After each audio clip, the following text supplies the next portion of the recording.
यहाँ पर आपने बेसिक उसमें पढ़ा होगा टाइम एंड वर्क में, एक फॉर्मूला होता है आपका, दो ही कंसेप्ट होते हैं जो हम लोग यूज करते हैं इसमें, time is equals to work upon में एफिशिएंसी। ठीक है,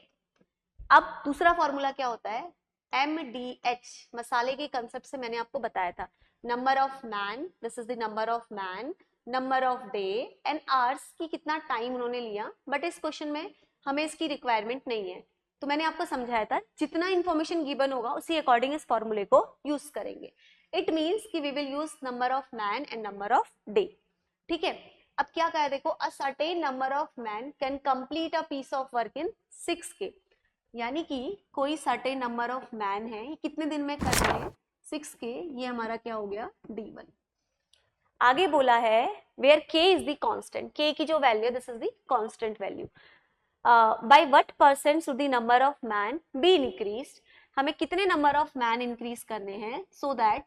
work will be completed in 5K, this is the day 2। अब हमें इस फॉर्मूले को यूज करना है, क्या करेंगे, M1 D1, फॉर्मूला ये बताया, is equal to M2 D2, M1 is M1 into D1 is 6K is equal to M2 into D2 कितना है आपका 5K। ठीक है, अब यहां से अगर मैं M2 लिखती हूं तो M2 is equals to क्या हो जाएगा, M1 into 6K अपॉन में 5K, तो K से K कैंसिल आउट। ठीक है, अगर आप इसको 100% में निकालते हो,